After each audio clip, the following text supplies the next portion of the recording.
மனிதனை அழித்து நாசமாக்கக்கூடிய அந்த 7 பாவங்களும் என்ன என்று கேட்ட பொழுது அல்லாஹ்வுடைய தூதர் ஸல்லல்லாஹு அலைஹி வஸல்லம் அவர்கள் அந்த 7 பாவங்களில் முதலாவது பாவமாக மனிதர்களையும் ஜின்களையும் என்னை வணங்குவதற்கே அன்றி நான் படைக்கவில்லை என்று அல்லாஹ் சொல்லி காட்டுகிறான். அல்லாஹ்வுக்கு நிகராக பல கடவுள்களை ஏற்படுத்துகின்ற, அல்லாஹ்வுக்கு செய்ய வேண்டிய நல்ல காரியங்களை படைப்பினங்களுக்கு பங்கு வைக்கின்ற அந்த இணை வைப்பு என்ற அநியாயம் இப்படித்தான் மனித சமூகத்துக்குள் ஊடுருவியது என்று இப்பொழுது ஒரு மனிதன் அல்லாஹ்வை விட்டுவிட்டு அல்லாஹ் அல்லாத கடவுள்களை ஏற்படுத்துகிறானோ அல்லது அல்லாஹ்வை வணங்குவது போன்று படைப்பினங்களை வணங்க ஆரம்பிக்கிறானோ அப்பொழுது அவன் அல்லாஹ்வின் தூதரே, பாவங்களில் அல்லாஹ்விடத்தில் மிகவும் பாரதூரமான பாவம், மிகப்பெரிய பாவம் எது என்று கேட்ட பொழுதோ இந்த இணை வைப்பு எவ்வளவு பாரதூரமானது, மறுமை நாளையில் அல்லாஹ் அவன் விரும்பி கொடுக்கின்ற மன்னிப்பை தடுக்கக்கூடியது இந்த பாவம் என்பது. ஒரு மனிதனுடைய அமல், வணக்க வழிபாடுகள், இபாதத்துக்கள் ஏற்றுக்கொள்ளப்பட வேண்டுமாக இருந்தால் அதற்கும் அல்லாஹ் சொல்லக்கூடிய நிபந்தனை என்ன? முஸ்லிம்களுக்கு மத்தியில் இணை வைப்பை பற்றி பேசுகின்ற நேரம் எங்களிலேயே ஒரு சாரார் என்ன சொல்லுவார்கள், ஏன் ஷிர்க்கை பற்றி நாங்கள் பேச வேண்டும்? முஸ்லிம்களிடத்தில் என்ன ஷிர்க் இருக்கிறதா? முஸ்லிம்களிடத்தில் இணை வைப்பு இருக்கிறதா? இது மாற்று மதத்தவர்களுக்கு பேச வேண்டிய விடயமே என்று சொல்லுவார்கள். தாயுடைய காடிலே விழுங்கள் என்றால் ஒரு முஸ்லிம் விழமாட்டான், தந்தையுடைய காடிலே விழுங்கள் என்றால் விழமாட்டான். ஏன்?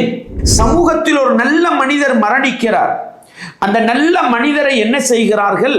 அடக்கம் செய்கிறார்கள், அவருடைய கபரை கட்டுகிறார்கள். அந்த கபருக்கு மேலால் ஒரு கட்டிடத்தை எழுப்பி அதற்கு தர்கா ஷரீஃப் என்று பெயர் வைக்கிறார்கள்.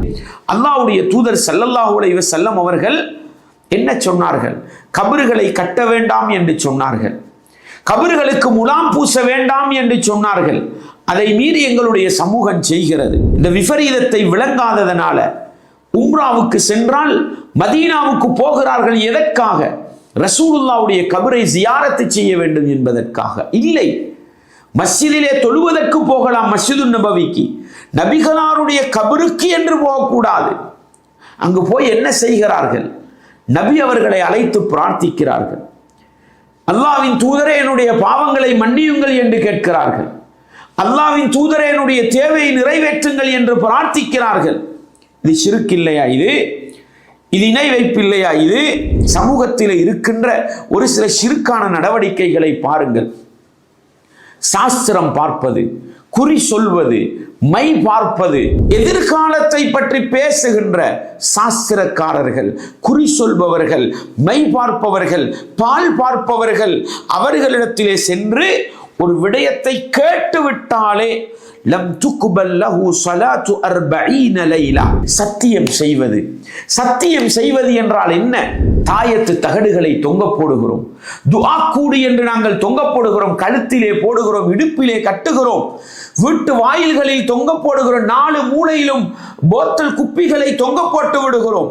இதுவெல்லாம் ஷிர்க் என்றால் இது என்ன ஷிர்க் என்று கேட்கிறார்கள்.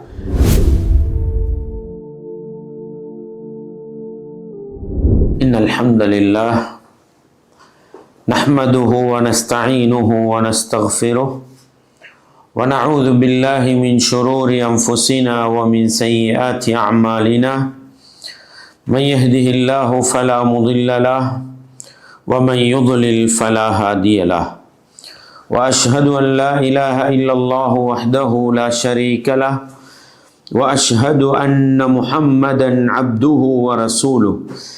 يا أيها الذين آمنوا اتقوا الله حق تقاته ولا تموتن إلا وأنتم مسلمون. يا أيها الناس اتقوا ربكم الذي خلقكم من نفس واحدة وخلق منها زوجها وبث منهما رجالا كثيرا ونساء واتقوا الله الذي تساءلون به والأرحام إن الله كان عليكم رقيبا. يا أيها الذين آمنوا اتقوا الله وقولوا قولا سديدا يصلح لكم أعمالكم ويغفر لكم ذنوبكم ومن يطع الله ورسوله فقد فاز فوزا عظيما أما بعد فإن أصدق الحديث كتاب الله وخير الهدي هدي محمد صلى الله عليه وسلم وشر الأمور محدثاتها وكل محدثة بدعة وكل بدعة ضلالة وكل ضلالة في النار.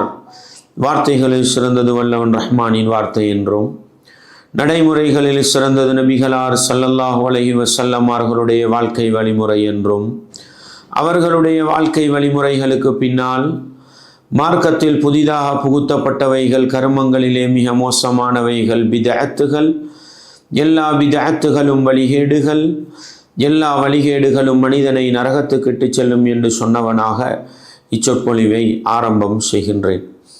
அன்பார்ந்த இஸ்லாமிய சகோதரர்களே, தாய்மார்களே, சகோதரிகளே, வல்லவன் ரஹ்மானின் பேரருளால் இந்த ரமலானுடைய மாதத்தை அடைந்திருக்கின்ற நானும் நீங்களும் இந்த ரமலானை நல்ல முறையில் கழிக்க வேண்டும், இறையச்சத்தை அதிகரிக்க செய்கின்ற காரியங்களில் ஈடுபட வேண்டும் என்பதற்காக எத்தனையோ பல நல்ல காரியங்களில் ஈடுபடுகின்றோம். இப்படி ஈடுபடுகின்ற நாங்கள் ரமலானுடைய காலத்தை பயன்படுத்தி அவனுடைய மார்க்கத்திலிருந்து, குர்ஆன் ஹதீஸிலிருந்து ஏதாவது ஒரு சில விடயங்களை படிக்க வேண்டும் என்ற உயர்ந்த நோக்கத்தோடு ஏற்பாடு செய்யப்பட்டிருக்கின்ற இந்த நிகழ்ச்சியினூடாக நாங்கள் பல விடயங்களை படித்து வருகின்றோம். அந்த அடிப்படையில் நாங்கள் இன்றைய தினத்திலிருந்து இஸ்லாத்தின் பார்வையில் பெரும் பாவங்கள் என்ற அடிப்படையில் ஒரு சில விடயங்களை நாங்கள் பார்க்கவிருக்கிறோம். ரசூலுல்லாஹ் ஸல்லல்லாஹு அலைஹி வஸல்லம் அவர்கள் நபித்தோழர்களை பார்த்து சொன்னார்கள், இஜ்தனிபு அஸ்ஸப்அல் முபிகாத், மனிதர்களை அழித்து நாசமாக்கக்கூடிய 7 பாவங்களை தவிர்ந்து கொள்ளுங்கள் என்று சொன்ன பொழுது நபித்தோழர்கள் கேட்டார்கள், வமா ஹுன்ன யா ரசூலல்லாஹ், மனிதனை அழித்து நாசமாக்கக்கூடிய அந்த 7 பாவங்களும் என்ன என்று கேட்ட பொழுது அல்லாஹ்வுடைய தூதர் ஸல்லல்லாஹு அலைஹி வஸல்லம் அவர்கள் அந்த 7 பாவங்களில் முதலாவது பாவமாக அல் இஷ்ராக்கு பில்லாஹ், அல்லாஹ்வுக்கு இணை கற்பித்தல் என்று சொன்னார்கள். அன்பார்ந்தவர்களே, இஸ்லாமிய உறவுகளே, எங்களை படைத்தவன், இந்த உலகத்தில் எங்களை வாழ வைத்து பராமரித்து கொண்டிருப்பவன், அவன் விரும்புகிற நேரம் எங்களையெல்லாம் மரணிக்க செய்து இந்த உலகத்தையும் அழித்து மறுமை நாளையில் எங்களை எழுப்புகின்ற சக்தி, ஆற்றல் மிக்கவன் அந்த அல்லாஹ் என்று இந்த உலகத்தில் வாழ வேண்டிய மனிதன் அந்த அல்லாஹ்வுக்கு நிகராக அல்லாஹுவையும் கடவுளாக ஏற்றுக்கொண்டு அவனுக்கு நிகராக ஒரு கடவுளை ஏற்படுத்துவது, அல்லது அல்லாஹுவை ரப்பாக ஏற்றுக்கொண்டு விட்டு அல்லாஹ்வுடைய அதிகாரங்கள், அவனுக்கு செய்ய வேண்டிய இபாதத்துக்கள், வணக்க வழிபாடுகளை அல்லாஹ்வோடு சேர்த்து வேறொரு கடவுளுக்கு செய்வது, இதற்கு இணை வைப்பு என்று நாங்கள் சொல்கிறோம். அன்பாண்டவர்களே, இந்த உலகத்துக்கு அல்லாஹ் இலட்சக்கணக்கான நபிமார்களை அனுப்பினான். அந்த நபிமார்கள் என்ன நோக்கத்துக்காக இந்த உலகத்துக்கு அனுப்பப்பட்டார்கள் என்பதை பற்றி அல்லாஹ் அல் குர்ஆனிலே சொல்லுகின்ற பொழுது, வலகத் பஅஸ்னா ஃபீ குல்லி உம்மத்தின் ரசூலன் அன் இஅ்புதுல்லாஹ் வஜ்தனிபுத் தாகூத், அந்த நபிமார்கள் அனுப்பப்பட்ட மிக முக்கியமான நோக்கம் அன் இஅ்புதுல்லாஹ், நீங்கள் அல்லாஹுவை வணங்க வேண்டும், அவன் அல்லாமல் வணங்கப்படுகின்ற அனைத்தை விட்டும் நீங்கள் ஒதுங்க வேண்டும். இதை பிரச்சாரம் செய்வதற்குத்தான் அல்லாஹ் ஒவ்வொரு சமுதாயத்துக்கும் நபிமார்களை அனுப்பியதாக அல்லாஹ் சொல்லி காட்டுகிறான். அன்பார்ந்தவர்களே, இஸ்லாமிய உறவுகளே, இந்த உலகத்தில் மனிதர்களை அல்லாஹ் படைத்ததற்கான நோக்கம் என்ன? அதை அல்லாஹ் சொல்கிற பொழுது, வமா ஹலக்துல் ஜின்ன வல் இன்ஸ இல்லா லியஅ்புது, மனிதர்களையும் ஜின்களையும் என்னை வணங்குவதற்கே அன்றி நான் படைக்கவில்லை என்று அல்லாஹ் சொல்லி காட்டுகிறான். எனவே இந்த உலகத்தில் மனிதர்களையும் ஜின்களையும் அல்லாஹ் படைத்து வைத்திருப்பது, தன்னை படைத்தவன் ரப்பு அல்லாஹ் என்பதை சரியாக அறிந்து அவனுக்கு செய்ய வேண்டிய கடமையை செய்ய வேண்டும் என்பதற்குத்தான் மனிதர்களையும் ஜின்களையும் அல்லாஹ் படைத்தான். ஆனாலும் துர்ப்பாக்கியம் என்னவென்று சொன்னால், அந்த மனிதர்களை வழிகெடுப்பதாக, நரகப்பாதையில் கொண்டு போய் சேர்ப்பதாக சபதம் செய்துவிட்டு வந்த ஷைத்தான் அந்த மனிதர்களை வழிகெடுப்பதற்கு, அல்லாஹ்வின் விரோதிகளாக மனிதர்களை மாற்றுவதற்கு, நரகப்படுகொலியிலே தள்ளுவதற்கு ஷைத்தான் செய்த மிகப்பெரிய ஒரு சதித்திட்டம்தான் அல்லாஹ்வுக்கு நிகராக கடவுள்களை ஏற்படுத்துகின்ற ஒரு நிலையை மனித சமூகத்துக்கு மத்தியில் அவன் உருவாக்கினான் என்பது. அன்பாண்டவர்களே, புகாரியிலே 4920 இலக்க செய்தியை படித்து பாருங்கள். இப்னு அப்பாஸ் ரதியல்லாஹு அவர்கள் சொல்லுவார்கள், ஷாரத்தில் அவுசான் அல்லதி கானத் ஃபி கௌமி நூஹின் ஃபில் அரபி பஅது. அரபு சமூகத்திலே இருந்த கடவுள்கள், அவர்கள் உருவாக்கி வைத்திருந்த சிலைகள், அதெல்லாம் நூஹ் நபி அவர்களுடைய காலத்தில் வணங்கப்பட்ட சிலைகள் என்று சொன்னார்கள். ஒவ்வொரு சிலைகளும் எங்கே வணங்கப்பட்டது என்பதை பற்றி இப்னு அப்பாஸ் ரதியல்லாஹு அவர்கள் சொல்லுகிற பொழுது அழகாக சொல்லிக் கொண்டு வந்து சொன்னார்கள். வத்து என்பது, சுவா என்பது, யகூஸ் என்பது, யஊக் என்பது, நஸ்ர் என்பது, இதுவெல்லாம் குர்ஆன் சொல்லுகின்ற நூஹ் நபி காலத்து மக்கள் கடவுளாக ஏற்படுத்தி கொண்ட சிலைகளுடைய பெயர்கள். இப்னு அப்பாஸ் ரதியல்லாஹு அன்ஹு அந்த வசனத்துக்கு விளக்கம் சொல்கிற பொழுது அழகாக சொன்னார்கள், அஸ்மாஉ ரிஜாலின் சாலிஹீன மின் கௌமி நூஹ். நூஹ் நபி அவர்களுடைய காலத்தில் இருந்த நல்ல மனிதர்களுடைய பெயர்கள் தான் அந்த பெயர்கள் எல்லாம். ஃபலம்மா ஹலகு, அந்த நல்ல மனிதர்கள், அந்த சமூகத்துக்கு பல சேவை செய்தவர்கள் மரணித்த பிறகு, அவ்ஹ ஷைத்தானு இலா கௌமிஹிம், ஷைத்தான் அந்த கூட்டத்தவர்களிடத்திலே வந்து, அன்சிபு இலா மஜாலிசிஹிம் அல்லதி கானு யஜ்லிசூன அன்சாபன் வஸம்மூஹும் பி அஸ்மாஇஹிம். என்ன சொன்னான் ஷைத்தான்? அந்த நல்ல மனிதர்கள், உங்களுக்கு சேவை செய்தவர்கள், நல்லது செய்தவர்கள், அவர்களை நீங்கள் மறந்து விடாமல், அவர்கள் எந்த இடத்தில் உங்களுக்காக போதனை செய்தார்களோ, மார்க்கத்தை படித்து தந்தார்களோ, வழிகாட்டினார்களோ, அந்த இடத்தில் அவர்களை நினைவூட்டுகின்ற ஒரு அடையாளத்தை நட்டி அவர்களுடைய பெயரை அதற்கு வைத்து விடுங்கள் என்று சொல்லிவிட்டு ஷைத்தான் போய்விட்டான். ஃபஃபஅலு ஃபலம் துஅபத். அந்த முதலாவது தலைமுறை அந்த நல்ல மனிதர்களை ஞாபகமூட்டி அவர்கள் அமர்ந்து மார்க்கத்தை படித்து கொடுத்த இடத்தில் ஒரு அடையாள சின்னத்தை வைத்தார்கள். இது இன்னாருடைய இடம், இது இன்னாருடைய இடம் என்று ஒரு அடையாளத்தை வைத்தார்கள். ஆனால் வணங்கவில்லை. ஹத்தா இதா ஹலக உலாயிக், அந்த அடையாள சின்னங்களை வைத்த சமூகம் அவர்களும் மரணித்து போன பிறகு அடுத்த தலைமுறையிடத்திலே ஷைத்தான் வருகிறான். அந்த சமூகத்தை அதை வணங்குமாறு ஏவி அவைகளை வணங்க வைக்கிறான். இப்படித்தான் அல்லாஹ்வுக்கு எதிராக சிலை வணக்கம் என்கிற அநியாயம், அல்லாஹ்வுக்கு நிகராக பல கடவுள்களை ஏற்படுத்துகின்ற, அல்லாஹ்வுக்கு செய்ய வேண்டிய நல்ல காரியங்களை படைப்பினங்களுக்கு பங்கு வைக்கின்ற அந்த இணை வைப்பு என்ற அநியாயம் இப்படித்தான் மனித சமூகத்துக்குள் ஊடுருவியது என்று நூஹ் நபி அவர்களுடைய சமூகத்தின் நிலையை பற்றி இப்னு அப்பாஸ் ரதியல்லாஹு அன்ஹு அவர்கள் எங்களுக்கு அழகாக விளங்கப்படுத்தினார்கள். அதே போன்று பாருங்கள், புகாரியிலே 4859 இலக்க செய்தியை பாருங்கள். இப்னு அப்பாஸ் ரதியல்லாஹு அன்ஹு சொல்கிறார்கள், அல்லாத்து வல் உஸ்ஸா என்ற சூரத்து நஜ்முடைய 19வது வசனத்துக்கு விளக்கம் சொல்கிற பொழுது, கானல் லாத், லாத் என்ற அந்த கடவுள் இருக்கிறதே, ரஜுலன், அது அன்றைய காலத்தில் வாழ்ந்த ஒரு மனிதராக இருந்தார்.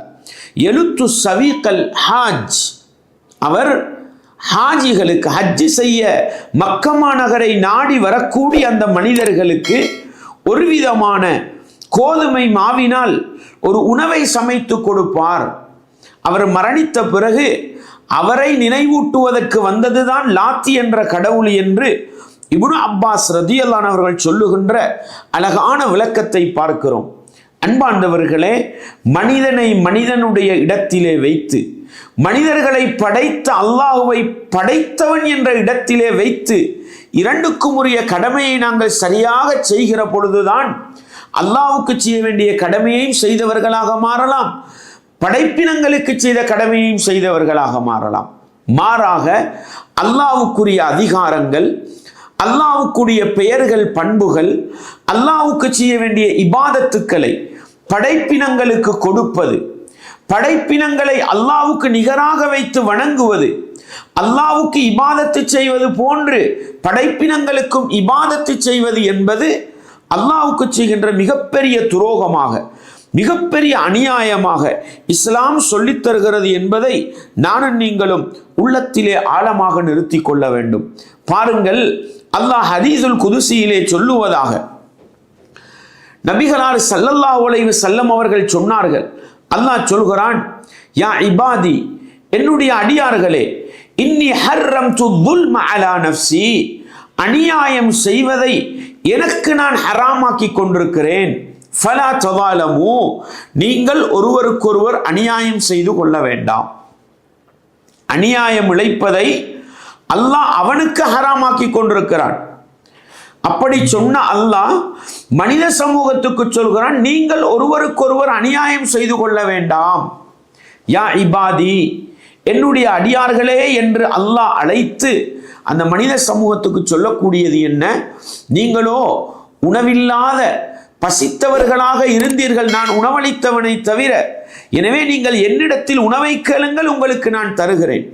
அல்லாஹ்விடத்தில் உணவை தேட வேண்டிய மனிதன் படைப்பினத்திடத்தில், நல்லவர்களிடத்தில் தேடுவானாக இருந்தால் இது அல்லாஹ்வுக்கு செய்கிற அநியாயம். இதைத்தான் அல்லாஹ் செய்ய வேண்டாம் என்று சொல்கிறான். என்னுடைய அடியார்களே, நீங்கள் எல்லாம் ஆடையற்ற நிர்வாணிகளாக இருந்தீர்கள், நான் ஆடை அணிவித்தவர்களை தவிர. எனவே என்னிடத்தில் நீங்கள் ஆடை வசதிகளை கேளுங்கள், உங்களுக்கு நான் ஆடையை தருகிறேன் என்று அல்லாஹ் சொல்லும் பொழுது, அல்லாஹ்வை விட்டுவிட்டு படைப்பினங்கள், அல்லாஹ்வுக்கு நிகராக ஏற்படுத்திய கடவுள்களிடத்தில் சென்று ஆடை வசதியை கேட்டால் அது அல்லாஹ்வுக்கு செய்கிற அநியாயம், அது இணை வைப்பு என்ற குற்றத்தில் கொண்டு போய் சேர்க்கும். இப்படி அடியார்களுடைய ஒவ்வொரு பலவீனத்தையும் அழைத்து அல்லாஹ் என்ன சொல்கிறான்? உங்களுக்கு நான் தான் உதவி செய்கிறேன், நீங்கள் என்னை நெருங்கி வாருங்கள். இதுதான் ஒரு மனிதன் அல்லாஹ்வுக்கு செய்ய வேண்டிய கடமை. எப்பொழுது அல்லாஹ்வை விட்டுவிட்டு படைப்பினங்களை அழைத்து பிரார்த்திக்க ஆரம்பிக்கிறானோ, படைப்பினங்களுக்கு இபாதத்து செய்ய ஆரம்பிக்கிறானோ, அப்பொழுது அந்த மனிதன் இணை வைப்பு என்ற அநியாயத்தை செய்தவனாக மாறிவிட்டான் என்பதை நானும் நீங்களும் மறந்துவிடக் கூடாது. அன்பார்ந்தவர்களே, இந்த உலகத்தில் மனிதர்களை அல்லாஹ் படைத்தது படைத்தவனை சரியாக புரிந்து அவனுக்கு இபாதத்து செய்ய வேண்டும், வணக்கம் செய்ய வேண்டும் என்பதுதான். இப்பொழுது ஒரு மனிதன் அல்லாஹ்வை விட்டுவிட்டு அல்லாஹ் அல்லாத கடவுள்களை ஏற்படுத்துகிறானோ, அல்லது அல்லாஹ்வை வணங்குவது போன்று படைப்பினங்களை வணங்க ஆரம்பிக்கிறானோ, அப்பொழுது அவன் அல்லாஹ்வுக்கு மிகப்பெரிய அநியாயத்தை செய்கிறான். லுக்குமான் என்று சொல்லப்படுகிற அந்த நல்ல மனிதர் தன்னுடைய மகனுக்கு செய்த அறிவுரை என்ன? யா புனை, என் அருமை மகனே, லா துஷ்ரிக் பில்லா, நீ அல்லாஹ்வுக்கு நிகர் ஒரு கடவுளை ஏற்படுத்தி விடாதே. அல்லாஹ்வை போன்று அல்லாஹ்வுக்கு நிகராக நீ ஒரு கடவுளை ஏற்படுத்தி விடாதே. இன்ன ஷிர்க லظுல்முன் அதீம், ஏனென்றால் அல்லாஹ்வுக்கு நிகராக கடவுளை ஏற்படுத்தி இணை வைப்பு செய்வதுதான் அநியாயங்களில் மிகப்பெரிய அநியாயம் என்று தன்னுடைய மகனுக்கு லுக்குமான் அவர்கள் அறிவுரை செய்தார்கள் என்ற செய்தியை சூரா லுக்குமானிலே அல்லாஹ் சொல்லி காட்டுகிறான். புகாரியிலே 6001வது இலக்க ஹதீஸ், முஸ்லிமிலும் பதிவு செய்யப்பட்டிருக்கிறது. அப்துல்லாஹ் இப்னு மஸ்ஊத் ரலியல்லாஹு அன்ஹு அவர்கள் நபிகளாரிடத்தில் வந்து கேட்கிறார்கள், ஐயு ஸன்பி அஸமு இந்தல்லாஹ், அல்லாஹ்வின் தூதரே, பாவங்களில் அல்லாஹ்விடத்தில் மிகவும் பாரதூரமான பாவம், மிகப்பெரிய பாவம் எது என்று கேட்ட பொழுதோ அல்லாஹ்வுடைய தூதர் என்ன பதில் சொன்னார்கள்? அன்தஜஅல லில்லாஹி நித்தன் வஹுவ கலகக். அல்லாஹ் அவன்தான் உன்னை படைத்திருக்க, அவனுக்கு நிகராக நீ கடவுள்களை ஏற்படுத்துவது இருக்கிறதே, அதுதான் மிகப்பெரிய அநியாயம் என்று அல்லாஹ்வுடைய தூதர் மிகப்பெரிய பாவம் என்று அந்த நபித்தோழருக்கு படித்து கொடுத்ததை பார்க்கலாம். அன்பார்ந்தவர்களே, அல்லாஹ் அல் குர்ஆனிலே சொல்கிறான் அல்லவா, அல்லதீன ஆமனு வலம் யல்பிசு ஈமானஹும் பிதுல்மின் உலாயிக லஹுமுல் அம்னு வஹும் முஹ்ததூன். யாரெல்லாம் ஈமான் கொண்ட பிறகு அநியாயம் செய்வதை அந்த ஈமானோடு கலக்காமல் இருக்கிறார்களோ அவர்கள்தான் அச்சம் தீர்ந்தவர்கள், நேர்வழி பெற்றவர்கள் என்ற வசனத்தை அல்லாஹ் இறக்கிய பொழுது நபித்தோழர்கள் நபிகளாரிடத்தில் வந்து என்ன சொன்னார்கள்? அல்லாஹ்வின் தூதரே, உலகத்தில் மனிதனாக பிறந்தவன் அநியாயம் செய்வானே, அநியாயத்திலிருந்து எப்படித்தான் ஒதுங்கி வாழலாம்? ஆனால் இந்த குர்ஆன் வசனம் சொல்கிறதே, ஈமான் கொண்ட பிறகு ஈமானோடு அநியாயத்தை கலக்காதவர்கள்தான் மறுமையில் நிம்மதி அடைவார்கள், உலகத்தில் நேர்வழி பெறுவார்கள் என்று இந்த வசனம் சொல்கிறதே என்று கேட்ட பொழுது அல்லாஹ்வுடைய தூதர் அழகாக விளங்கப்படுத்தினார்கள். லுக்மான் அலைஹிஸ்ஸலாம் அவர்கள் தன்னுடைய மகனுக்கு செய்த அந்த உபதேசத்தில் இன்ன ஷிர்க லதுல்முன் அதீம், இணை வைப்பதுதான் மிகப்பெரிய அநியாயம் என்று சொன்னார்களே, அந்த வசனத்தை விளக்கமாக சொல்லி அல்லாஹ்வுடைய தூதர் ஈமான் கொண்ட பிறகு அல்லாஹ்வை நம்பி வாழுகின்ற அந்த மனிதன் அல்லாஹ்வுக்கு நிகராக ஒரு கடவுளை ஏற்படுத்துவது, அல்லாஹ்வை வணங்குவது போன்று இன்னொரு கடவுளை வணங்கி இணை வைப்பது, இதுதான் மிகப்பெரிய அநியாயம் என்று அல்லாஹ்வுடைய தூதர் தெளிவு கொடுத்தார்கள், விளக்கம் கொடுத்தார்கள் என்று சொன்னால், அன்பாண்டவர்களே, இந்த உலகத்தில் எங்களை படைத்து பரிபாலிக்கின்ற அந்த அல்லாஹ்வுக்கு ஒரு மனிதன் செய்கிற மிகப்பெரிய துரோகமும் மிகப்பெரிய அநியாயமும் அந்த அல்லாஹ்வுக்கு நிகராக ஒரு கடவுளை ஏற்படுத்தி இணை வைப்பு செய்வது, ஷிர்க் செய்வதுதான் என்கிற பாடத்தை நானும் நீங்களும் மறந்து விடாமல் உள்ளத்திலே நிறுத்தி கொள்ள வேண்டும். புகாரியிலே 5967வது இலக்க செய்தி, முஆத் இப்னு ஜபல் ரலியல்லாஹு அன்ஹு அவர்களை அல்லாஹ்வுடைய தூதர் தன்னுடைய வாகனத்தின் பின்னால் ஏற்றிக்கொண்டு ஒரு பயணம் போகிற பொழுது என்ன சொன்னார்கள்? யா முஆத், முஆதே என்று அழைத்த பொழுது அல்லாஹ்வின் தூதரை நான் பதிலளித்து வந்துவிட்டேன் என்று சொன்ன பொழுது மீண்டும் சிறிது நேரத்துக்கு பிறகு முஆதே என்று அழைத்தார்கள். அதே போன்று இன்னும் சிறிது நேரத்துக்கு பிறகு முஆதே என்று அழைத்த அல்லாஹ்வுடைய தூதர் என்ன கேட்டார்கள்? ஹல் தத்ரி மா ஹக்குல்லாஹி அலா இபாதி. ஒரு மனிதன் அல்லாஹ்வுக்கு செய்ய வேண்டிய கடமை என்னவென்று உனக்கு தெரியுமா என்று கேட்ட பொழுது முஆத் ரலியல்லாஹு அன்ஹு அவர்கள் அல்லாஹ்வுக்கும் அல்லாஹ்வுடைய தூதருக்கும் தான் தெரியும் என்று சொன்ன நேரத்தில் அல்லாஹ்வுடைய தூதர் அழகாக தெளிவு கொடுத்தார்கள். மனிதர்கள் அல்லாஹ்வுக்கு செய்ய வேண்டிய கடமை ஹக்குல்லாஹி அலா இபாதி அன் யஅபுதூஹு வலா யுஷ்ரிகு பிஹி ஷைஆ. மனிதர்களாக இந்த உலகத்தில் வாழுபவர்கள் அல்லாஹ்வுக்கு செய்ய வேண்டிய கடமை என்ன? அல்லாஹ்வை மாத்திரம் வணங்க வேண்டும், அவனுக்கு எதனையும் ஷிர்க் செய்து விடக்கூடாது, நிகராக கொண்டு வந்து விடக்கூடாது என்கிற அடிப்படையை சொல்லிவிட்டு முஆதே, அல்லாஹ் அடியார்களுக்கு செய்ய வேண்டிய கடமை என்னவென்று உனக்கு தெரியுமா என்று கேட்டார்கள். அதற்கும் முஆத் ரலியல்லாஹு அன்ஹு அவர்கள் அல்லாஹ்வுடைய தூதருக்குத்தான் தெரியும் என்று சொன்ன பொழுது அல்லாஹ்வுடைய தூதர் என்ன படித்து கொடுத்தார்கள்? ஹக்குல் இபாதி அலல்லாஹி அல்லா யுஅஸிபஹும். அல்லாஹ்வை மாத்திரம் வணங்குகிற அடியார்களாக, ஷிர்க் செய்யாத அடியார்களாக அந்த மனிதர்கள் வாழுகிற பொழுது அவர்களை மறுமையில் தண்டிக்காமல் இருப்பதுதான் அல்லாஹ் அவன் மீது கடமையாக்கி கொண்டது என்று அல்லாஹ்வுடைய தூதர் தெளிவுபடுத்தினார்கள். எனவே அன்பார்ந்தவர்களே, இஸ்லாமிய உறவுகளை, இணை வைப்பு என்றால் என்னவென்று நானும் நீங்களும் விளங்கிக் கொள்ள வேண்டும். அல்லாஹ்வை ரப்பாக ஏற்றுவிட்டு அல்லாஹ்வுக்கு நிகர் ஒரு கடவுளை கொண்டு வருவது. அல்லாஹ்வும் கடவுள், இதுவும் கடவுள், சூரியனும் கடவுள், சந்திரனும் கடவுள், மாடும் கடவுள், பாம்பும் கடவுள், இப்படி அல்லாஹ்வுக்கு நிகர் ஒரு கடவுளை கொண்டு வருவது, அதுவும் இணை வைப்புதான். அல்லாஹ்வுடைய அதிகாரங்கள், அல்லாஹ் பார்ப்பது போன்று மனிதன் பார்க்கிறான், அல்லாஹ் கேட்பது போன்று மனிதன் கேட்கிறான், அல்லாஹ் படைப்பது போன்று இந்த கடவுளும் படைக்கிறது, அல்லாஹ் பிரார்த்தனையை அங்கீகரிப்பது போன்று இந்த நல்லடியார்களும் பிரார்த்தனையை அங்கீகரிக்கிறார்கள், அல்லாஹ் உதவி செய்வது போன்று மரணித்தவர்கள் உதவி செய்கிறார்கள், அல்லாஹ் எங்களுக்கு தருவது போன்று நல்லடியார்கள் தருகிறார்கள் என்று அல்லாஹ்வுக்கு நிகராக அல்லாஹ்வுடைய அதிகாரத்தின் விடயத்தில் படைப்பினங்களை கொண்டு போய் சேர்ப்பதுதான் இணை வைப்பு என்பதை நானும் நீங்களும் மறந்துவிடக் கூடாது. அன்பாண்டவர்களே, இந்த இணை வைப்பு எவ்வளவு பாரதூரமானது!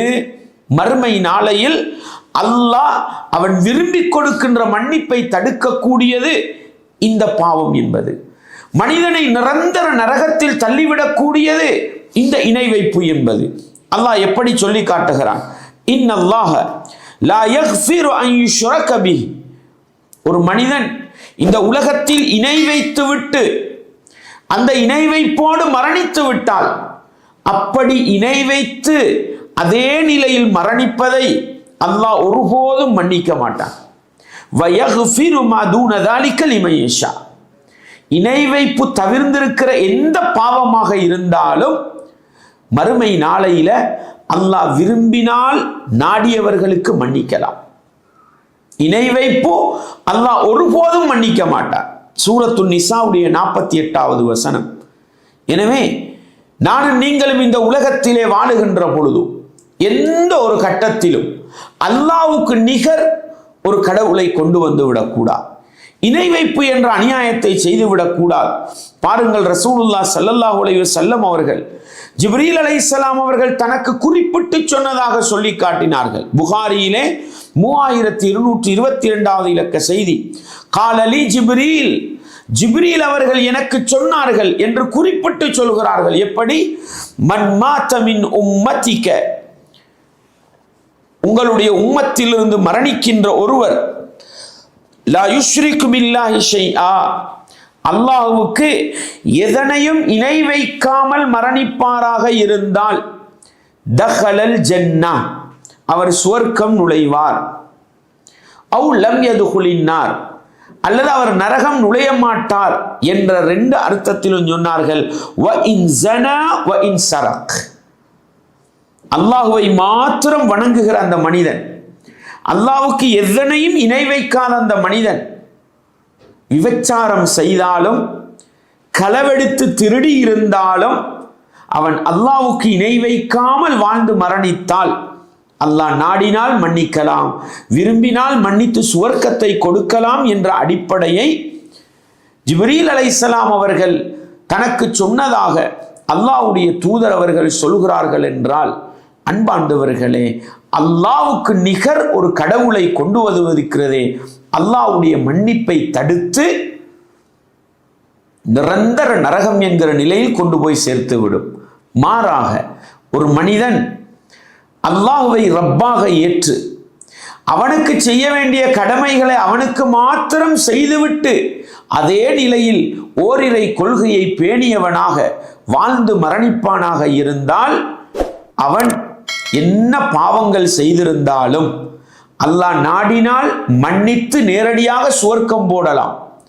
அல்லது அந்த மனிதனுடைய பாவத்தின் பாரதூரத்தை உணர்த்துவதற்காக அந்த மனிதனை நரகத்தில் போட்டாலும் அவன் இந்த உலகத்தில் ஓரிரை கொள்கையோடு வாழ்ந்து மரணித்தான் என்பதற்காக ஒரு கட்டத்தில் அந்த மனிதனை அல்லாஹ் சுவர்க்கத்தில் நுழைவிப்பான் என்பதை நானும் நீங்களும் உள்ளத்திலே ஆழமாக நிறுத்தி கொண்டு இணை வைப்பு என்ற பாவத்தின் விபரீதத்தை நானும் நீங்களும் மறந்து விடாமல் புரிந்து கொள்ள வேண்டும். அன்பாண்டவர்களே, இஸ்லாமிய உறவுகளே, பாருங்கள், அல்லாஹ் அல் குர்ஆனிலே சொல்லுகின்ற பொழுது ஒரு மனிதனுடைய அமல், வணக்க வழிபாடுகள், இபாதத்துக்கள் ஏற்றுக்கொள்ளப்பட வேண்டுமாக இருந்தால் அதற்கும் அல்லாஹ் சொல்லக்கூடிய நிபந்தனை என்ன? அவன் செய்கின்ற அமலை அல்லாஹ்வுக்கு மாத்திரம் செய்ய வேண்டும். ஏதாவது ஒரு இடத்தில் இணை வைப்பு என்பது சம்பந்தப்படுமாக இருந்தால் அவன் நல்ல ஒரு அமலை அல்லாஹ்வுக்காக மட்டும் செய்துவிட்டு இணை வைப்பு என்ற அநியாயத்தை செய்து விடுவானாக இருந்தால் அவனுடைய அமல்கள் எல்லாம் வீணாகி போய்விடும், ஏற்றுக்கொள்ளப்பட மாட்டாது என்ற அடிப்படையை இஸ்லாம் சொல்கிறது. சூரத்துல் கஹ்ஃபுடைய 110வது வசனத்தை படியுங்கள். அல்லாஹ் என்ன சொல்கிறான்? ஃபமன் கான யர்ஜூ லிகாஅ ரப்பிஹி, மறுமை நாளையில் தன்னுடைய ரப், தன்னை படைத்து பரிபாலிக்கின்ற அந்த இரட்சகன் அல்லாஹுவை சந்திக்க வேண்டும் என்று யார் விரும்புகிறாரோ ஃபல்யஅமல் அமலன் சாலிஹன், அவர் நல்ல அமல்களை செய்யட்டும், சாலிஹான அமலை செய்யட்டும். வலா யுஷ்ரிக் பிஇபாதத்தி ரப்பிஹி அஹதா, அல்லாஹ்வை வணங்குகிற விடயத்தில் அல்லாஹ்வுக்கு நிகராக, அல்லாஹ்வுக்கு இபாதத்தை செய்கிற விடயத்தில் அல்லாஹ்வுக்கு நிகராக எந்த ஒரு கடவுளையும் ஏற்படுத்தி விட வேண்டாம், இணை வைப்பு செய்து விட வேண்டாம் என்று அல்லாஹ் எனக்கும் உங்களுக்கும் அறிவுரை சொல்கிறான் என்றால், ஒரு மனிதன் அவனுடைய அமல்கள் ஏற்றுக்கொள்ளப்பட வேண்டுமா, அவனுடைய நல்ல காரியங்கள் ஏற்றுக்கொள்ளப்பட வேண்டுமா, அவன் அல்லாஹ்வுக்கு இணை வைத்து விடக்கூடாது. எந்த ஒரு கட்டத்தில் இணை வைத்தாலும் ஒன்றில் அவன் ஏற்கனவே செய்த அமல்கள் எல்லாம் வீணாகி போய்விடும். இரண்டாவது, அவன் இணை வைத்திருக்கிற நிலையில் எவ்வளவு பெரிய நல்ல காரியத்தை செய்தாலும் அல்லாஹ் அதை ஏற்றுக்கொள்ள மாட்டான் என்கிற பாடத்தை நானும் நீங்களும் மறந்து விடாமல் உள்ளத்திலே ஆழமாக நிறுத்தி கொள்ள வேண்டும். பாருங்கள், பொதுப்படையாக அல்லாஹ் நபிமார்களுக்கும் சொல்கிறான், குறிப்பிட்டு முஹம்மது நபி அவர்களுக்கும் சொல்கிறான். எப்படி? சூரத்துல் அன்ஆமுடைய 88வது வசனத்தை படியுங்கள். வலவ் அஷ்ரகு லஹபித அன்ஹும் மா கானூ யஅமலூன். சூரத்துல் அன்ஆமிலே அல்லாஹ் நபிமார்கள் நிறைய பேரை பற்றி சுருக்கமாக சொல்கிறான். அப்படி நபிமார்களுடைய பெயர்களை எல்லாம் சொல்லி கொண்டு வந்த அல்லாஹ் எப்படி முடிக்கிறான் தெரியுமா? வலவ் அஷ்ரகு, அந்த நபிமார்கள் இணை வைத்தாலும், இணை வைப்புக்கு எதிராக போராடியவர்கள் நபிமார்கள். அந்த நபிமார்களுடைய விடயத்திலே அல்லாஹ் என்ன சொல்கிறான்? அந்த நபிமார்கள் இணை வைத்தாலும் லஹபித அன்ஹும் மா கானூ யஅமலூன், அவர்கள் செய்து கொண்டிருந்த அமல்கள் எல்லாம் அழிந்து போய்விடும். 10 வருடம் அமல் செய்தார், 20 வருடம் அமல் செய்தார், 50 வருடம் அமல் செய்கிறார், ஒரு கட்டத்தில் இணை வைப்பில் ஈடுபட்டு விட்டாலும் அவருடைய அனைத்து அமல்களும் வீணாகி போய்விடும். இது நபிமார்களுக்கு அல்லாஹ் எச்சரிக்கை செய்கிறான் என்றால் அது எங்களுக்குள்ள எச்சரிக்கை. சூரத்து ஜுமர் 66வது வசனத்தை பாருங்கள். எங்களுடைய நபி முஹம்மது ஸல்லல்லாஹு அலைஹி வஸல்லம் அவர்களுக்கு அல்லாஹ் சொன்னது என்ன? வலகத் ஊஹிய இலைக வ இலல்லதீன மின் கப்லிக், நபியே உங்களுக்கு முன்னால் வந்த நபிமார்களுக்கும் நாங்கள் அறிவித்து கொடுத்த செய்தி என்ன? லஇன் அஷ்ரக்த லயஹ்பதன் அமலுக், நீங்கள் இணை வைத்தாலும் உங்களுடைய அமல் வீணாகிவிடும்.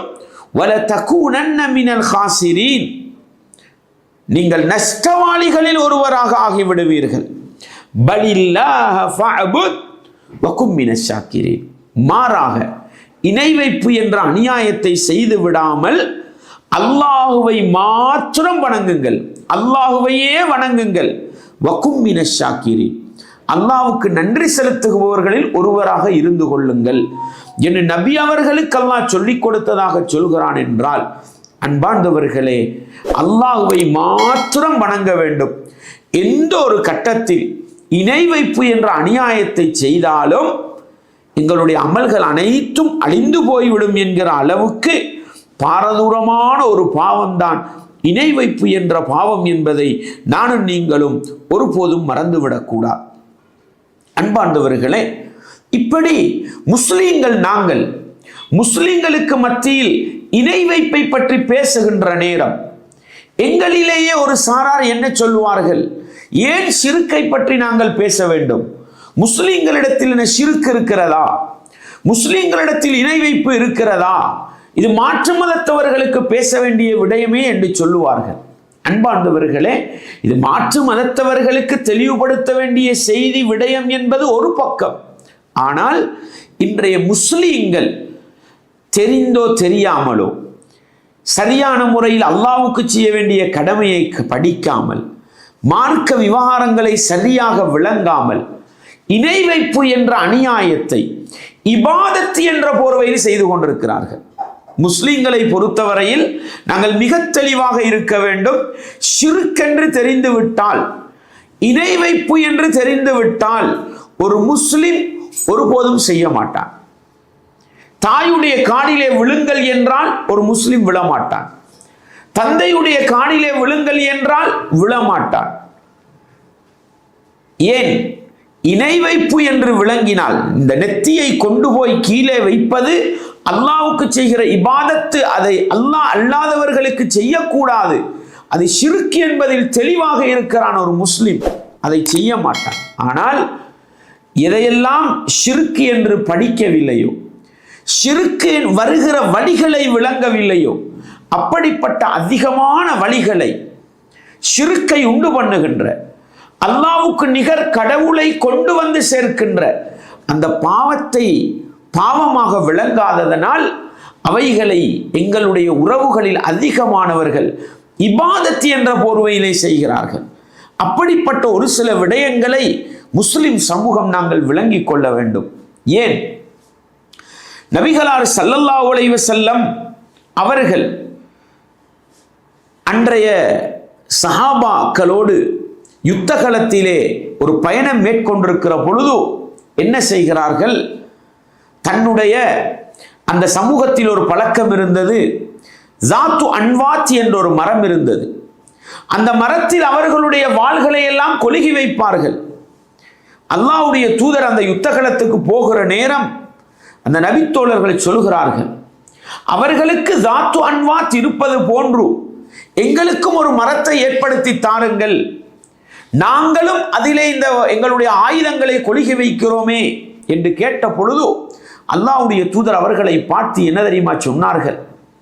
அவர்கள் ஜாத்து அன்வாத் என்ற அந்த மரத்திலே வாள்களை கொலுகி வைப்பதும் ஆயுதங்களை கொலுகுவதும் எதற்காக தெரியுமா? அதனூடாக ஒரு பரக்கத்து கிடைக்கும், அதனூடாக பாதுகாப்பு கிடைக்கும் என்கிற நோக்கத்திலே தான். அல்லாஹ்வுடைய தூதர் அப்படி ஒரு மரத்தை எங்களுக்கும் தாருங்கள் என்று கேட்டவர்களை பார்த்து என்ன சொன்னார்கள் தெரியுமா? மூசா நபி அவர்களுடைய சமூகம் ஒரு காளை கன்றை அல்லாஹ்வுக்கு நிகர் கடவுளாக ஏற்படுத்தியது போன்று நீங்களும் ஜாத்து அன்வாத் என்று கேட்கிறீர்களா என்று கேட்டார்கள் என்றால் பாருங்கள், இந்த ஜாத்து அன்வாத் என்ற மரத்தடியை தேடி அந்த சமூகம் ஏன் சென்றது என்ற காரணத்தை விளங்காததனால சஹாபாக்களில் ஒரு சாரார் எங்களுக்கும் அப்படி ஒரு மரம் இருந்தால் நல்லமே என்பதை சொன்னார்கள். அல்லாஹ்வுடைய தூதர் அதை எப்படி தெளிவுபடுத்தி கொடுக்கிறார்கள்? அவர்கள் அந்த ஜாத்து அன்வாத்தை ஏற்படுத்தியது மூசா நபி அவர்களுடைய சமூகம் காளை கன்றை வணங்கியதற்கு நிகர் என்பதை அழகாக தெளிவுபடுத்தினார்கள் என்றால் அல்லாஹ் அல் குர்ஆனிலே என்ன சொல்கிறான்? வமா யுமினு அக்ஸருஹும் பில்லாஹி இல்லா வஹும் முஷ்ரிகூன். அவர்களில் அதிகமானவர்கள், அல்லாஹுவை நம்புபவர்களில், ஈமான் கொண்டவர்களில் அதிகமானவர்கள் அல்லாஹ்வுக்கு இணை வைத்த நிலையிலே அன்றி அல்லாஹ்வை நம்பவில்லை என்று அல்லாஹ் சொல்லி காட்டுகிறான். அல்லாஹ்வை நம்பிவிட்டு, அல்லாஹ்வை ரப்பாக ஏற்றுவிட்டு, அல்லாஹ்வுக்கு செய்ய வேண்டிய கடமையை சரியாக படிக்காததனால் அல்லாஹ்வுக்கு தெரியாமலே இணை வைப்பு என்ற அநியாயத்தை செய்கிற நிலை வருகிறது. எனவேதான் முஸ்லிம் சமூகத்துக்கு மத்தியில் இணை வைப்பு என்ற அநியாயத்தை பேசுவதோடு எப்படியெல்லாம் அல்லாஹ்வுக்கு நிகர் கடவுள்களை கொண்டு வந்து அல்லாஹ்வுக்கு செய்ய வேண்டிய இபாதத்துக்களை படைப்பினங்களுக்கு செய்வது, அல்லாஹ்வுடைய அதிகாரங்களை படைப்பினங்களுக்கு பகிர்ந்தளிப்பது, எப்படியெல்லாம் இணை வைப்பு என்பதை முஸ்லிம் சமூகத்துக்குள் கொண்டு வருகிறது என்பதை தெளிவுபடுத்த வேண்டிய ஒரு கட்டாயம் இருக்கிறது. அதற்கு மிகச்சிறந்த ஒரு உதாரணமாக நாங்கள் எடுத்து நோக்க வேண்டியதுதான், அன்பார்ந்தவர்களே, ஒரு நல்ல மனிதர் மரணிக்கிறார், கெட்டவர் அல்ல, சமூகத்தில் ஒரு நல்ல மனிதர் மரணிக்கிறார். அந்த நல்ல மனிதரை என்ன செய்கிறார்கள்? அடக்கம் செய்கிறார்கள். அவருடைய கபரை கட்டுகிறார்கள். அந்த கபருக்கு மேலால் ஒரு கட்டிடத்தை எழுப்பி அதற்கு தர்கா ஷரீஃப் என்று பெயர் வைக்கிறார்கள். அங்கே என்னவெல்லாம் நடக்கிறது? அங்கே பத்தியை பத்த வைக்கிறார்கள், அங்கே வாசனை திரவியங்களை போடுகிறார்கள், அங்கே சென்று என்ன செய்கிறார்கள்? தவாஃப் செய்ய வேண்டுமா? அந்த கபரை சுற்றி வலம் வருகிறார்கள். தவாஃப் என்பது ஒரு இபாதத். கஅபத்துல்லாவை சுற்றி 7 தடவை வலம் வருவது அல்லாஹ்வுக்கு செய்ய வேண்டிய இபாதத். அந்த தவாஃப் என்ற இபாதத்தை கபரை சுற்றி செய்வோமாக இருந்தால் அது இணை வைப்பு என்பதை தெரியாததனால செய்கிறார்கள். இணை வைப்பு என்று படித்து விட்டால் ஒருபோதும் செய்ய மாட்டார்கள். அந்த கபரை நோக்கி சுஜூது செய்கிறார்கள். அந்த கபருடைய தலைமாட்டிலே கொண்டு போய் தலையை வைக்கிறார்கள். சுஜூது செய்தல் அல்லாஹ்வுக்கு செய்ய வேண்டிய இபாதத். அதை கொண்டு போய் கபரடியிலே செய்கிறார்கள்.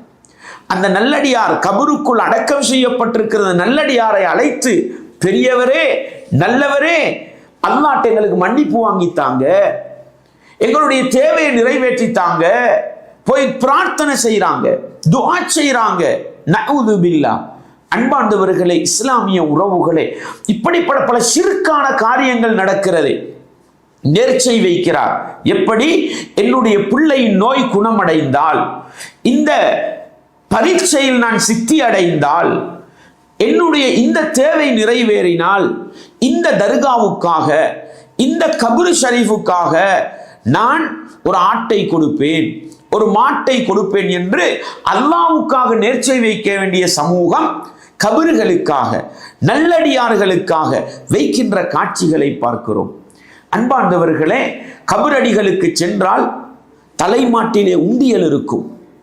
அதிலே கொண்டு போய் நேர்ச்சை கடன், நீயத்து கடனுக்காக காணிக்கையை செலுத்துவார்கள். அந்த கபரை சுற்றி இருக்கின்ற இடங்களிலெல்லாம் காணிக்கை என்ற போர்வையில், பச்சைப்புடவையிலே சுற்றி பணத்தை கட்டி வைப்பார்கள், காசை கட்டுவார்கள். இதுவெல்லாம் என்ன?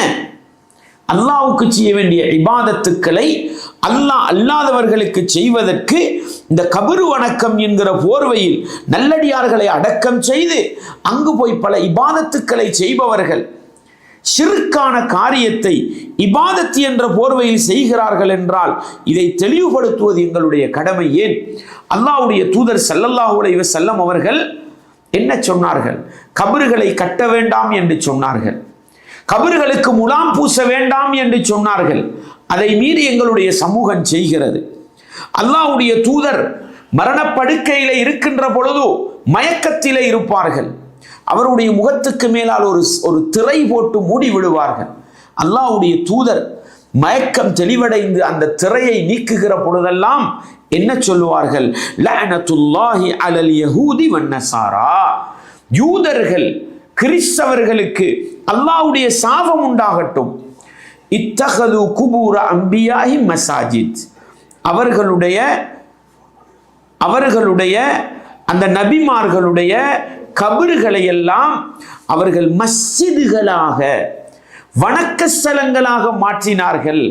அதனால் அந்த யூத கிறிஸ்தவர்களை அல்லாஹ் சபிப்பானாக என்று பதுவா செய்தார்கள்.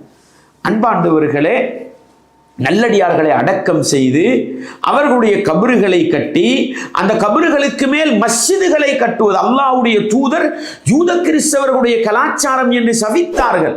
இன்றைக்கு அது அப்படியே எங்களுடைய சமூகத்திலே வந்து நல்லடியார்களை கண்ணியப்படுத்துகிறோம், நல்லடியார்களை மதிக்கிறோம், நல்லடியார்களை ஞாபகம் ஊட்டுகிறோம் என்ற போர்வையில் பள்ளிக்குள் கபறுகளை கொண்டு வந்தார்கள்.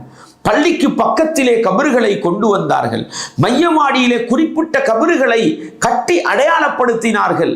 இதனூடாக அங்கு சென்று பல இபாதத்துக்களையும் வணக்க வழிபாடுகளையும் அந்த நல்லடியார்களுக்கு செய்து பிரார்த்திக்கின்ற ஒரு நிலையை நாங்கள் பார்க்கிறோம். அது அல்லாஹ்வுடைய சாபத்தை கொண்டு வரும் என்றால் இந்த அநியாயத்தை செய்பவன் சிறுக்கு செய்கிறான், மறுமை நாளையில் அவனால் வெற்றி பெற முடியாத நிலை வந்துவிடும். பாருங்கள், உம்மு ஹபீபா, உம்மு சலமா ரதியல்லாஹு அன்ஹுமா, எத்தியோப்பியா, அபிசீனியா என்று சொல்வோம், அந்த பகுதிக்கு சோமாலியா என்று சொல்கிறோம். ஹிஜ்ரத்து போய் வந்தவர்கள் மதீனாவுக்கு வந்த பிறகு அல்லாஹ்வுடைய தூதரிடத்தில் ஒரு கேள்வி கேட்டார்கள் அல்லவா? என்ன கேட்டார்கள்? அல்லாஹ்வின் தூதரே, அந்த ஹபஷாவிலே வாழுகிற சமூகம் என்ன செய்கிறார்கள்? உருவப்படங்களை எல்லாம் வைத்து வணக்கம் செலுத்துகிறார்களே என்று கேட்ட பொழுது அல்லாஹ்வுடைய தூதர் என்ன சொன்னார்கள்? உலாயிக்க, அந்த மனிதர்கள் இருக்கிறார்களே, இதா மாத்த ஃபீஹிமுர் ரஜுலு ஸாலிஹ், அவர்களில் ஒரு நல்ல மனிதர் மரணித்து விட்டால், பனவ் அலா கப்ரிஹி மஸ்ஜிதா, அந்த நல்ல மனிதருடைய கபருக்கு மேலால் மஸ்ஜிதை கட்டுவார்கள். அல்லாஹு அக்பர். கபருக்கு மேலால் கட்டப்படுகிற கட்டிடத்துக்கு அல்லாஹ்வுடைய தூதர் சொன்ன பெயர் தான் மஸ்ஜித். வ அன்னல் மஸாஜித லில்லாஹ் ஃபலா ததுஉ மஅல்லாஹி அஹதா. மஸ்ஜிதுகள் என்பது அல்லாஹ்வுக்கு மாத்திரம் சொந்தமான இடம், அதிலே அல்லாஹ்வை தவிர வேறு யாரையும் அழைக்காதீர்கள் என்று அல்லாஹ் சொல்கிற பொழுது, நல்லடியார்களை அடக்கம் செய்து அதற்கு மேல் நபிகளாருடைய வார்த்தையின் அடிப்படையில் மஸ்ஜிதுகள் கட்டிடத்தை எழுப்பி அங்கு சென்று நாங்கள் இபாதத்தை செய்கிறோம் என்றால், அல்லாஹ் அல்லாதவர்களை அழைத்து பிரார்த்திக்கிறோம் என்றால் அது எவ்வளவு பெரிய பாவம். அல்லாஹ்வுடைய தூதர் சொன்னார்கள், அந்த சமூகத்தில் ஒரு நல்ல மனிதர் மரணித்து விட்டால் அவரை அடக்கம் செய்வார்கள். அடக்கம் செய்துவிட்டு அவருடைய கபருக்கு மேல் ஒரு மஸ்ஜிதை கட்டி சும்ம சவ்வரு ஃபீஹி தில்க சுவர், அவர்களுடைய உருவப்படங்களை எல்லாம் அங்கே தொங்க வைத்து விடுவார்கள். உலாயிக ஷிராருல் ஹல்க் இன்தல்லாஹி யௌமல் கியாமா, அவர்கள்தான் மறுமை நாளையில் அல்லாஹ்வுடைய படைப்பினங்களில் மிக கெட்டவர்கள் என்று சொன்ன செய்தி புகாரியிலே 1341 இலக்க செய்தியாக நாங்கள் பார்க்கிறோம். அது மட்டுமல்ல, அபூதாவுதிலே 2042 செய்தி என்ன சொன்னார்கள்? லா தஜஅலு புயூதக்கும் குபூரா, உங்களுடைய வீடுகளை நீங்கள் மையவாடிகளாக ஆக்கிக் கொள்ள வேண்டாம். வலா தஜஅலு கப்ரி ஈதா, என்னுடைய கபரை நீங்கள் விழா கொண்டாடுகிற இடமாக எடுத்துக்கொள்ளாதீர்கள் என்று சொன்னார்கள். இன்றைக்கு பார்க்கிறோம் அதிகமான முஸ்லீம்கள் இந்த விபரீதத்தை விளங்காததனால உம்ராவுக்கு சென்றால் மதீனாவுக்கு போகிறார்கள். எதற்காக? ரசூலுல்லாஹ்வுடைய கபரை ஜியாரத்து செய்ய வேண்டும் என்பதற்காக இல்லை. மஸ்ஜிதிலே தொழுவதற்கு போகலாம், மஸ்ஜிது நபவிக்கு, நபிகளாருடைய கபருக்கு என்று போகக்கூடாது. அங்கு போய் என்ன செய்கிறார்கள்? நபி அவர்களை அழைத்து பிரார்த்திக்கிறார்கள். அல்லாஹ்வின் தூதரே என்னுடைய பாவங்களை மன்னியுங்கள் என்று கேட்கிறார்கள். அல்லாஹ்வின் தூதரே என்னுடைய தேவையை நிறைவேற்றுங்கள் என்று பிரார்த்திக்கிறார்கள். இது ஷிர்க் இல்லையா? இது இணை வைப்பு இல்லையா? இதை முஸ்லிம்களுக்கு எச்சரிக்கை செய்யக்கூடாதா? இதை முஸ்லிம்களுக்கு தெளிவுபடுத்தக்கூடாதா? இதை தெளிவுபடுத்துபவனை வழிகேடர்கள் வஹாபிகள் என்று எடுத்து சொல்வதா? அல்லாஹ்வுடைய தூதர் என்ன சொன்னார்கள்? லா தத்தகிது கப்ரி வஸனன் யுஅபத், என்னுடைய கபரை நீங்கள் வணங்கப்படுகின்ற சிலையாக ஆக்கிக் கொள்ள வேண்டாம் என்று குறிப்பிட்டு அல்லாஹ்வுடைய தூதர் சொல்லிவிட்டு போனார்களே. அப்படி சொன்ன நபி அவர்களுடைய கபருக்கு பக்கத்தில் சென்று கொண்டு பிரார்த்திக்கிறோம் என்றால், தேவைகளை முறைப்பாடு செய்கிறோம் என்றால், 1400 வருடங்களுக்கு முன்னால் மரணித்த அல்லாஹ்வுடைய தூதரை அல்லாஹ்வுடைய தூதரே என்று அழைத்து பிரார்த்திக்கிறோம் என்றால் இது இணை வைப்பில் கொண்டு போய் சேர்க்காதா? எனவே அல்லாஹ் எச்சரிக்கை செய்த அந்த இணை வைப்பு என்ற பாவத்தில் முஸ்லிம் சமூகத்தில் அதிகமானவர்களை கொண்டு போய் சேர்த்திருப்பது இந்த கபரு வணக்கம் என்பதை நானும் நீங்களும் மறந்து விடாமல் உள்ளத்திலே நிறுத்தி கொண்டு, இஸ்லாமிய உறவுகளே, இப்படிப்பட்ட ஷிருக்கான அல்லாஹ்வுக்கு செய்கிற துரோகமான இந்த பெரும் பாவத்திலிருந்து நாங்களும் ஒதுங்கி வாழ வேண்டும். எங்களுடைய இஸ்லாமிய உம்மத்தையும் பாதுகாக்க வேண்டும். அது மட்டுமல்ல, முஸ்லிம் சமூகத்தில் அதிகம் வருடா வருடம் நினைவூட்டப்படுகின்ற ஒன்றுதான் மௌலிதுகள் படிப்பது என்பது. அது சுபஹான மௌலிதாக இருக்கலாம், முஹியத்தீன் மௌலிதாக இருக்கலாம், ஷேக் தாவூத் மௌலிதாக இருக்கலாம், என்ன மௌலிதை எடுத்துக்கொண்டாலும், பத்ரு சஹாபாக்களுக்கு புகழ் மாலையாக பாடுகிற அந்த மௌலிதாக இருக்கலாம், அனைத்திலும் ஈமானை இழக்கச் செய்கின்ற நபிமார்களையும் நல்லடியார்களையும் சஹாபாக்களையும் அல்லாஹ்வுக்கு நிகர் கொண்டு போய் வைத்து இணை வைக்க செய்கின்ற ஏகப்பட்ட வார்த்தைகளை அரபியிலே எழுதி வைத்திருக்கிறார்கள். முஸ்லிம் சமூகமே, இஸ்லாமிய உறவுகளே, நாங்கள் தெரியாத்தனத்தின் காரணமாக இபாதத் என்ற போர்வையில் மௌலிதை படித்து பல வார்த்தைகளை சொல்லி இணை வைத்து விடுகிறோம். நபி அவர்களை அழைத்து என்ன சொல்கிறோம்? அந்த கஃபாருல் கதாயா வதுனூபில் மூபிகாத், நபியே நீங்கள் பாவங்களை மன்னிப்பவர், மனிதனை அழித்து விடக்கூடிய பெரும் பாவங்களை மன்னிப்பவர். ஃபஃபுலி அன் ஸய்யிஆத்தி, என்னுடைய பாவங்களை தப்புத்தவர்களை மன்னித்து விடுங்கள். நபிகளாரிடத்திலே பிரார்த்தனை செய்கிறோமே, யா சய்யிதி யா ரசூலல்லாஹி குஸ் பியதி மாலி சிவாக வலா அல்வி இலா அஹதி. நபியே, அல்லாஹ்வின் தூதரே, என்னுடைய உதவியாளரே, என்னுடைய கையை பிடித்து எனக்கு உதவி செய்யுங்கள், உங்களை விட்டால் எனக்கு உதவி செய்ய யாரும் இல்லை என்று சுபஹான மௌலிதினூடாக பல வசனங்கள் இருக்கிறது சகோதரர்களே. அல்லாஹ்வுக்காக அதனுடைய அர்த்தங்களை விளங்கி படியுங்கள், நீங்களே புரிந்து கொள்வீர்கள். நபி அவர்களை அல்லாஹ்வுக்கு நிகராக கொண்டு போய் வைத்து பல ஷிர்கான காரியங்களை மௌலிதின் மூலம் செய்து விடுகிறோம். முஹியத்தீன் மௌலூத், நஊது பில்லாஹ் நஊது பில்லாஹ், பக்கத்துக்கு பக்கம் வரிக்கு வரி முஹியத்தீன் என்ற அந்த மனிதரை கொண்டு போய் அல்லாஹ்வுக்கு நிகராக நிறுத்தி ஷிர்க் என்ற அநியாயத்தை செய்கிற மிகப்பெரிய துரோகத்தை அல்லாஹ்வுக்கு எதிராக செய்வதுதான் முஹியத்தீன் மௌலூதி என்கிற அளவுக்கு ஷிர்க் நிறைந்த காவியங்களாக இருக்கிறது, பாடல் தொகுப்புகளாக இருக்கிறது. எனவே அன்பாண்டவர்களே, இப்படிப்பட்ட ஷிர்கான காரியங்களிலிருந்து எங்களை நாங்கள் பாதுகாக்கிற பொழுதுதான் அல்லாஹ்வுக்கு செய்ய வேண்டிய கடமையை சரியாக செய்பவர்களாக மாறலாம். அதே போன்று சமூகத்தில் இருக்கின்ற ஒரு சில ஷிர்கான நடவடிக்கைகளை பாருங்கள். சாஸ்திரம் பார்ப்பது, குறி சொல்வது, மை பார்ப்பது, எங்களுடைய சமூகத்தில் இருக்கிற நொம்பர் போட்டு பார்ப்பது என்று சொல்லுவார்கள். சமூகத்தில் இருப்பது என்ன? ஒருவரிடத்தில் போய் குறி கேட்கிறோம், சாஸ்திரம் பார்க்கிறோம், கை ரேகையை பார்த்தவர் எதிர்காலத்தை சொல்கிறார். இதுவெல்லாம் சாதாரண விடயங்களா?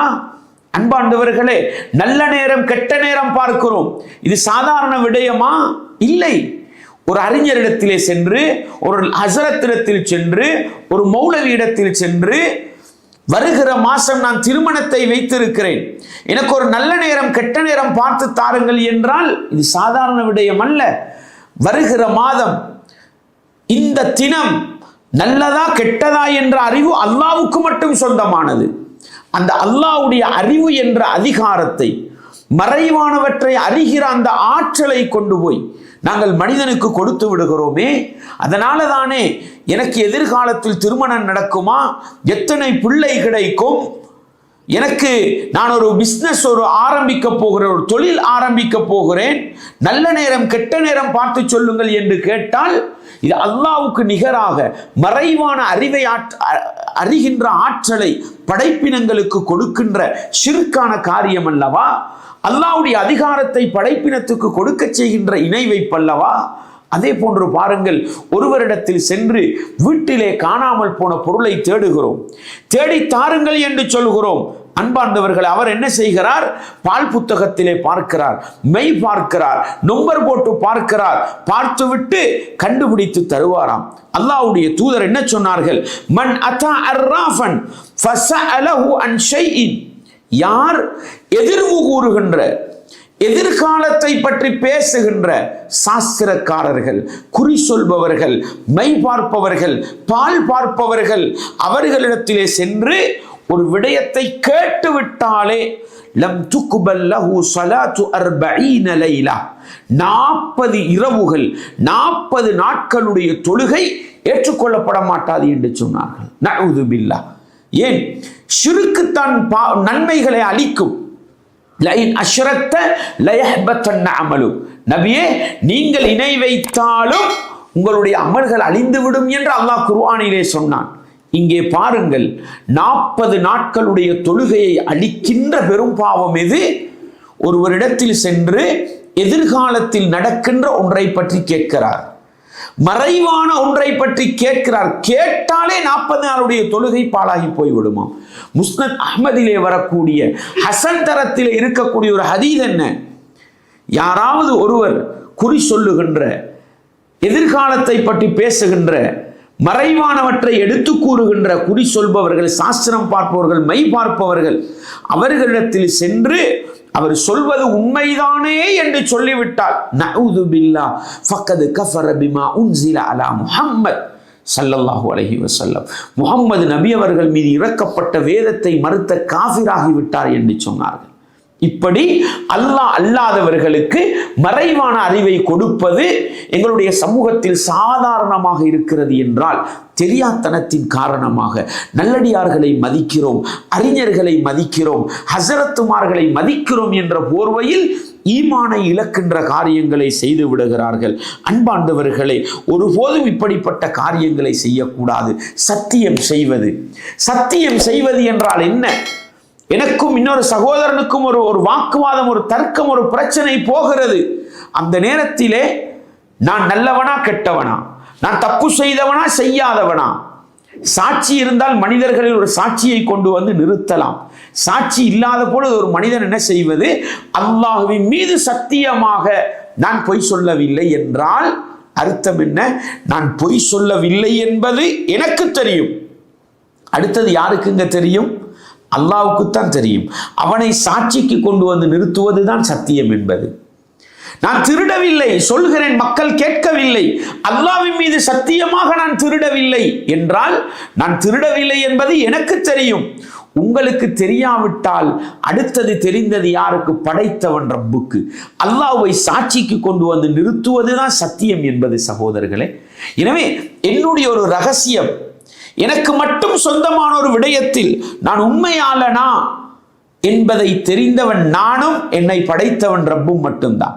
எனக்கு மனித சாட்சிகள் இல்லாத பொழுது சாட்சிக்கு கொண்டு வந்து நிறுத்துவது என்னை பற்றி அறிந்த அல்லாஹுவைத்தான். இதை நாங்கள் என்ன செய்கிறோம்? பிள்ளையுடைய தலையின் மீது சத்தியமாக என்று பிள்ளையின் தலையிலே சத்தியம் செய்கிறோம். நான் திருடவில்லை என்பது பிள்ளைக்கு தெரியுமா? பிள்ளையின் தலைக்கு தெரியுமா என்றால் தெரியாது. என்னை பற்றி தெரியாத ஒன்றை சாட்சிக்கு கொண்டு வருகிறோம் என்றால் அல்லாஹ்வுக்கு நிகர் கொடுத்து விட்டோமா இல்லையா? இதுதான் அல்லாஹ் அல்லாதவர்களின் மீது சத்தியம் செய்தால் அவர் முஷ்ரிக்காகி விடுவார் என்று சொல்கிறோம். மிம்பர் படியின் மீது சத்தியமாக நான் பொய் சொல்லவில்லை என்கிறோம். நான் பொய் சொல்லவில்லை என்பது எனக்கு தெரியும். அடுத்தது சாட்சியாளன் அல்லாஹ்வுக்கு தெரியும். அவனை சத்தியம் செய்து கொண்டு வந்தோம். மிம்பர் படிக்கு தெரியுமா நான் உண்மையாளனா பொய்யாளனாண்டு? மிம்பர் படிக்கு தெரியுமா நான் செய்தது சரியா புலையா என்று? என்னுடைய வரலாறு தெரியாத, என்னுடைய ரகசியம் தெரியாத, என்னுடைய எதிர்காலத்தை பற்றி தெரியாத ஒன்றை கொண்டு வந்து நிறுத்தி சத்தியம் செய்கிறோம் என்றால் அல்லாஹ்வுடைய மறைவான அறிவு அதிகாரத்தை அதற்கு நாங்கள் கொடுத்து விடுகிறோம். அதனால தான் அது இணை வைப்பு என்ற பாவத்திலே கொண்டு போய் சேர்க்கிறது. நபித்தோழர்கள் சொன்னார்கள் அல்லவா, அல்லாஹ் அல்லாதவர்களை சத்தியம் செய்தால் அவர் கலிமாவை சொல்லி இஸ்லாத்துக்கு வரட்டும் என்றார்கள். அதே போன்று பாருங்கள், தாயத்து தகடுகளை தொங்க போடுகிறோம். துஆ கூடு என்று நாங்கள் தொங்க போடுகிறோம். கழுத்திலே போடுகிறோம், இடுப்பிலே கட்டுகிறோம், வீட்டு வாயில்களில் தொங்க போடுகிறோம், 4 மூலையிலும் போத்தல் குப்பிகளை தொங்க போட்டு விடுகிறோம். இதுவெல்லாம் ஷிர்க் என்றால் இது என்ன ஷிர்க் என்று கேட்கிறார்கள். அன்பார்ந்தவர்களே, கழுத்தில் ஒரு துஆ கூட்டை போட்டு வைத்திருக்கிறோம். இது பாதுகாக்கும் என்று சொல்கிறோம். எந்த அளவுக்கு சொல்கிறோம்? இதை கலட்டி வீசி விடுங்கள் என்று சொன்னால் ஒரு முஸ்லிம் சொல்கிறான், இதை கலட்டினால் ஆபத்து வரும் என்கிறான். இந்த வீட்டு மூலையில் இருக்கிற போத்தல் குப்பையை அகற்றி விடுங்கள் என்றால் அதை கலட்டினால் தீங்கு வரும் என்கிறான். உன்னுடைய வீட்டை பாதுகாப்பவன் யார்? உன்னை பாதுகாப்பவன் யார்? அல்லாஹ் மட்டுமல்லவா? அந்த அல்லாஹ் தான் பாதுகாப்பான் என்று இருக்கும் பொழுதோ இந்த துஆ கூடி, இந்த தாயத்து என்னை பாதுகாக்கும். வீட்டு மூலையில் இருக்கிற அந்த போத்தல் குப்பி என்னை பாதுகாக்கும். நான் கையிலே கட்டியிருக்கிற கயிறு என்னை பாதுகாக்கும். பிள்ளையின் இடுப்பிலே கட்டியிருக்கிற கயிறு, கருப்பு கயிறு பிள்ளையை பாதுகாக்கும் என்றெல்லாம் ஒரு மனிதன் நினைத்தால் அல்லாஹ்வுடைய பாதுகாத்தல் என்ற அதிகாரத்தை படைப்பினங்களுக்கு கொடுத்து தெரியாத்தனத்தின் காரணமாக, அறியாமையின் காரணமாக அல்லாஹ்வுக்கு நிகர் இணை வைப்பு என்ற பாவத்தை செய்துவிட்டோம் என்ற குற்றத்துக்கு நாங்கள் ஆளாக வேண்டி வரும் அல்லவா? எனவே அன்பார்ந்தவர்களே, இஸ்லாமிய உறவுகளே, இணை வைப்பு என்ற பாவத்தின் விபரீதத்தை விளங்கி அந்த இணை வைப்பு முஸ்லிம் சமூகத்துக்கு மத்தியில் எப்படியெல்லாம் ஊடுருவி போயிருக்கிறது என்பதை புரிந்து இன்னும் ஷிர்க்கை பற்றிய ஆழமான அறிவு தேடலோடு அல்லாஹ்வை ரப்பாக ஏற்று அவனுக்கு செய்ய வேண்டிய கடமையை அவனுக்கு மாத்திரம் சரியாக செய்து அவனுக்கு கொடுக்கின்ற அதிகாரங்களை அவனுக்கு மாத்திரம் கொடுத்து இந்த உலகத்தில் ஓரிரை கொள்கையை அல்லாஹ்வுக்கு பறைசாற்றியவர்களாக, அல்லாஹ்வுக்கு செய்ய வேண்டிய கடமையை சரியாக செய்தவர்களாக இந்த உலகத்தில் வாழ்ந்து மரணிப்போமாக இருந்தால், நாங்கள் மனிதன் என்ற அடிப்படையில் தப்புகள் தவறுகளை செய்திருந்தாலும் அல்லாஹ் நாடினால் எங்களுடைய தப்புகள் தவறுகளை எல்லாம் மன்னித்து எங்களுடைய இபாதத்துக்கள் நல்ல காரியங்களை அல்லாஹ் ஏற்றுக்கொண்டு நாங்கள் சொல்லுகின்ற வணக்கத்துக்கு தகுதியானவன் அல்லாஹ்வை தவிர வேறு யாரும் இல்லை என்று சொல்லிவிட்டு இணை வைக்காமல் வாழ்ந்தோம் என்கிற அந்த நலவுக்காக அல்லாஹ் எங்களை சுவர்க்கத்துக்குரிய மனிதர்களாக மாற்றலாம் என்பதை படித்துக்கொண்டு இணை வைப்பு என்ற அநியாயத்திலிருந்து எங்களை நாங்கள் பாதுகாத்து கொண்டு ஓரிரை கொள்கை என்ற அல்லாஹ்வுக்கு செய்ய வேண்டிய கடமையை சரியாக செய்து உண்மை முஸ்லிம்களாக வாழ்ந்து உண்மை முஸ்லிம்களாக மரணித்து மறுமையிலே சோனப்பாக்கியத்தை பெற நானும் நீங்களும் முயற்சி செய்வோம். வல்லவன் ரஹ்மான் எங்கள் அனைவருக்கும் அதற்கு துணை புரிய வேண்டும். வஆகிரு தஅவானா அனில் ஹம்துலில்லாஹி ரப்பில் ஆலமீன்.